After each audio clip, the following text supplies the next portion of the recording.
Hello, I'm Nick Rossington, Director of Financial Services at the Buy-to-Let Mortgage People. Today I'd like to talk about why we're finding a lot of clients who have traditionally invested in stocks and shares or pension contributions are looking at buy-to-let as being a real viable alternative for their money.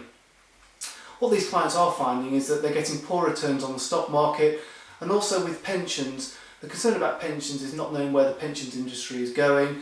There is a certain amount of inflexibility with a pension insofar as, yes, at 55 you can take tax relief of 25% as tax-free lump sum, but the rest of the amount of money has to go into either purchasing an annuity, and annuity rates are very low, or going into what's called pension drawdown. In pension drawdown there's only a certain amount of money a client can take each year, depending on what the government rate is, and that's dictated by the person's age and their health. So the inflexibility of pensions is really compounded as well by the fact that pensions can't be passed down to children, and a property can be. So that's an advantage of buy-to-let property. So people are looking at buy-to-let, and the main advantage as far as I see buy-to-let is the ability to make money stretch further. So we are in a market where mortgage rates are at an unprecedented low.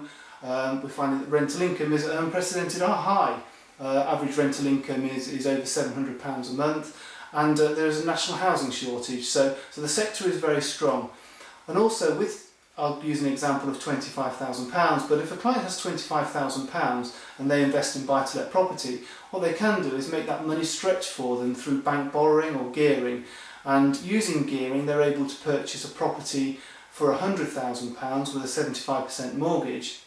And that property was probably on the market at £125,000, but because a buy-to-let investor isn't in a chain, they've got a lot of strength to negotiate a discount on a purchase. So by negotiating that discount, there's a paper gain made immediately through their purchase of a buy-to-let property. The advantage of buy-to-let is that clearly by having a tenant in, that tenant will be paying your mortgage. You can also add value to a buy-to-let property through home improvements, which you can't do with a pension, and you certainly can't do with stock market investments. So there's lots of good reasons for investing in buy-to-let property. Going back to the gearing scenario, because £25,000 can be stretched further to purchase something for £100,000, if that property doubles in value, and the time that will double in value we don't know. Traditionally property has doubled every 7 to 10 years. Now, I don't think we're going to see that in the future, but sometime in the future that property, I'm sure, will double in value. And if we think that purchase was made for £100,000, if that property goes up to £200,000, then that's a gain of £100,000 for the client, because they've used bank borrowing to stretch that £25,000 further. If that money, that £25,000, had been in stocks and shares, and that had doubled in value, well, they would have made £50,000, which would have been a profit of £25,000. So the ability to use bank borrowing and use other people's money to make your money stretch further is, for me, one of the real compelling reasons for investing in buy-to-let.